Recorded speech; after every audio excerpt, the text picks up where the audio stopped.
Targeting, do we know what targeting means? And RT is a significant sized organization that transmits in English and Spanish and so many other languages.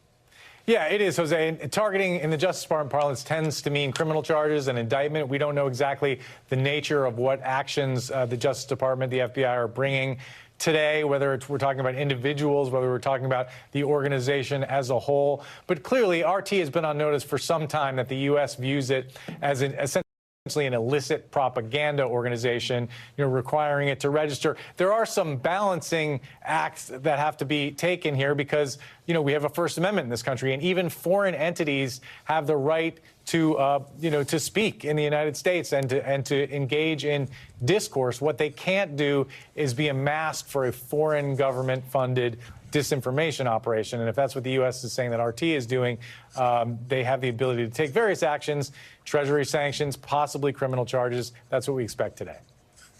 And, it's important to state that this is a specific, very important statement by the Department of Justice, by the Biden administration. There is no doubt, and there are no doubt also efforts for disinformation and to try and affect and impact the 2024 election by other players as well, not just Russia. We're talking about China. Even reports recently that Cuba was behind some disinformation efforts in South Florida.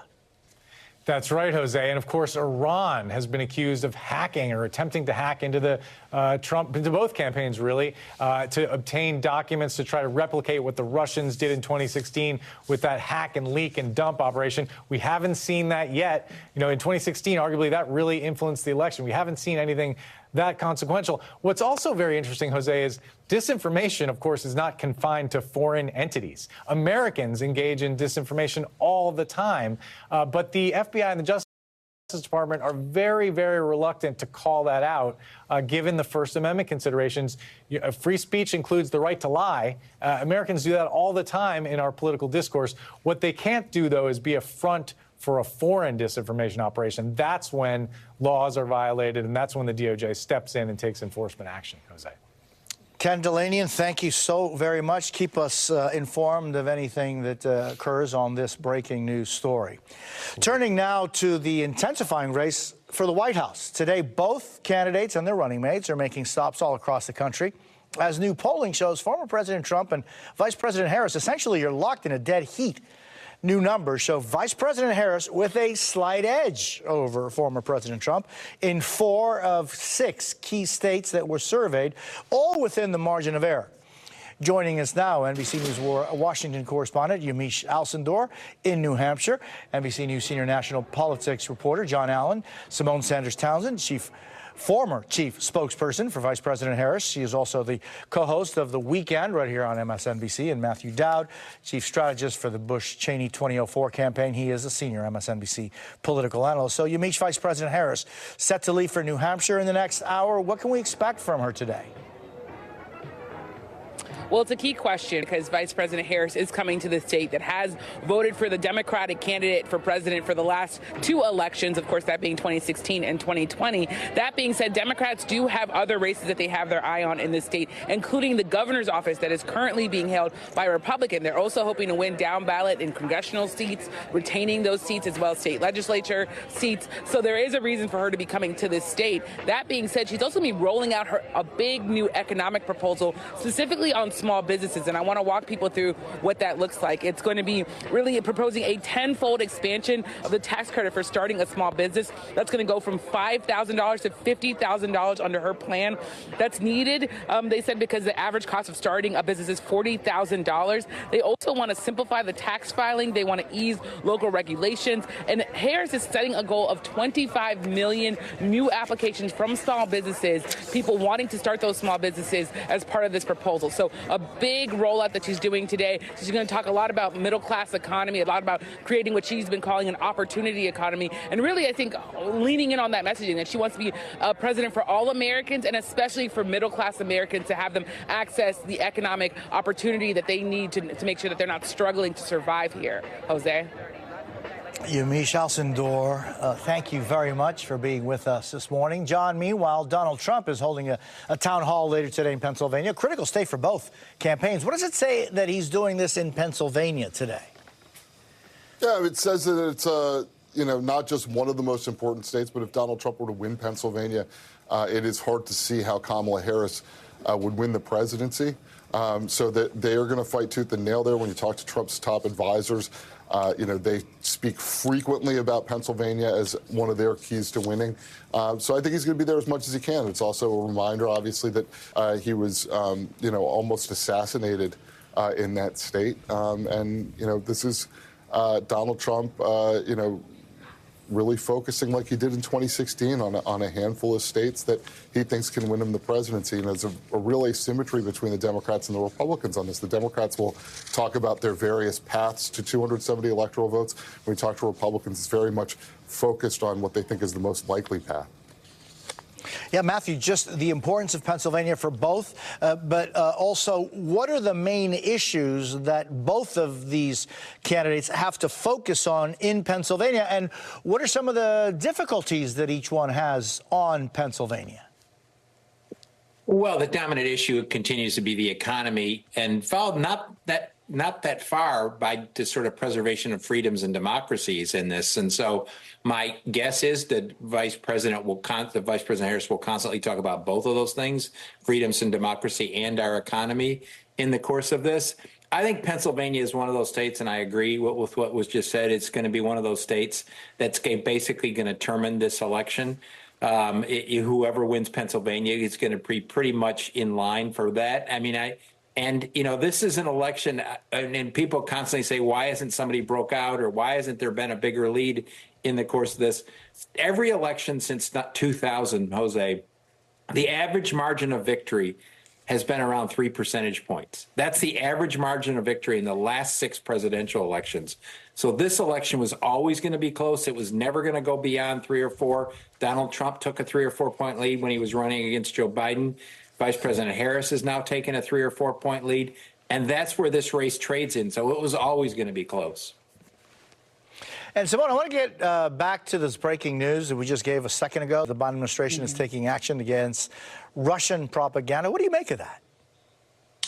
Look, I think it's important. I think it's something that the administration, frankly, learned. We've been talking a lot as of late, right, about the President Biden's decision to take the last American troops out of Afghanistan in the first year of his presidency. And I think a lesson from that decision is, in fact, being as open with the American people and the press and partners as possible about the information that the United States has within reason that does not jeopardize any national security, about what is in fact happening, and when appropriate, take action. You saw the effects of that when it came to Ukraine and Russia. And so, and Russia invading Ukraine, and the United States being very clear in advance with partners and the public in a way in which they would not normally happen about the intelligence that they have. And so this charging RT, again, we expect to be charged. We, as Ken noted, we do not yet know, but usually that means charges are coming. We'll wait to hear from Merrick Garland, is an important point to put Americans on notice that it is not. I literally said just last weekend, I said, oh, the Russians haven't even weighed in yet.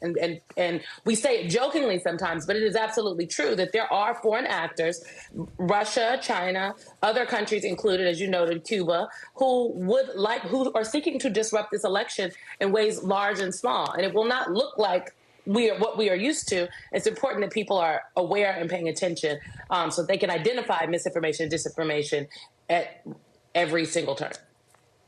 Yeah, I mean, Matthew, former President Trump called into a podcast where he discussed the 2020 elections. Listen to this.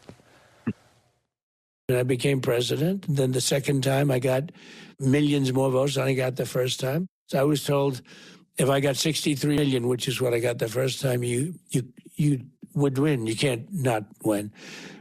And I got millions of more votes than that, and lost by a whisker.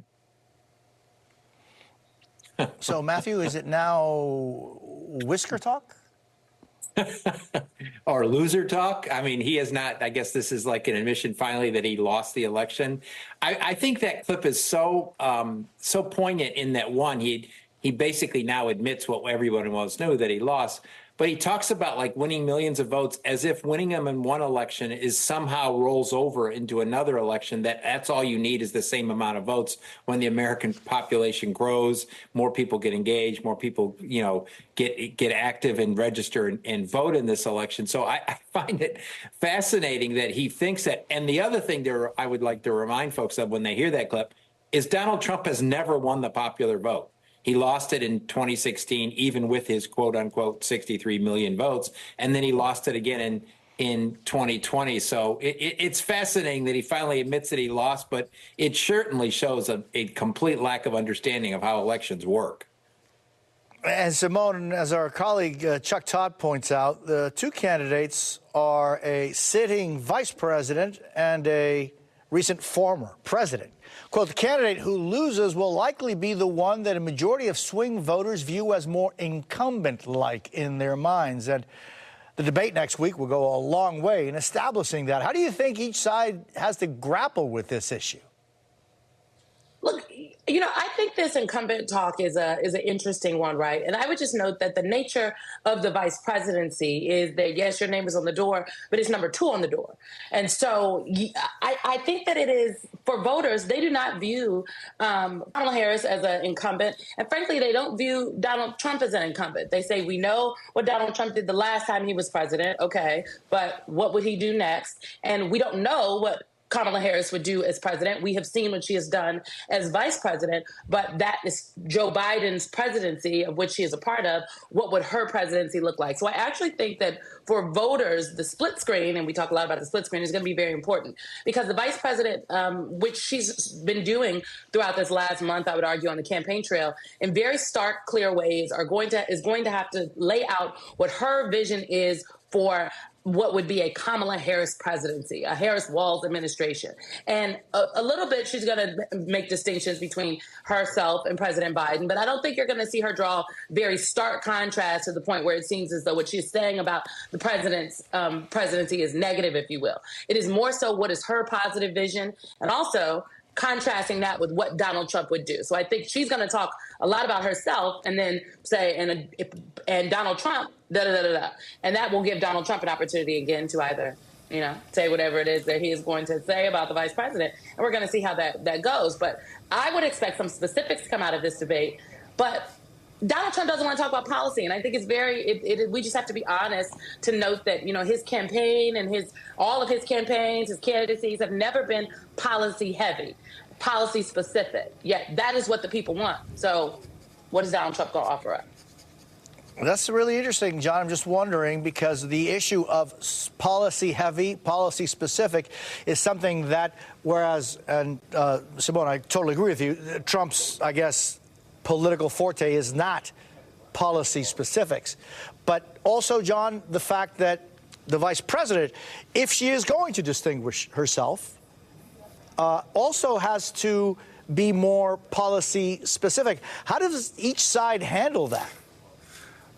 So I think one thing that you've seen from the vice president so far, and I think perhaps we can read into this that this is the plan going forward, is that the way in which she's distinguishing herself from Joe Biden is to take his agenda and kind of supercharge it. We see that with first-time home buyer subsidies that she's talked about, which are, $25,000. Biden had $15,000, I think. Talk about an expansion of the child tax credit to up to $6,000 for the first year. That's basically an extension, an expansion, a hypercharged version of what Biden wanted to do. See what she's doing with small businesses today. This is not, particularly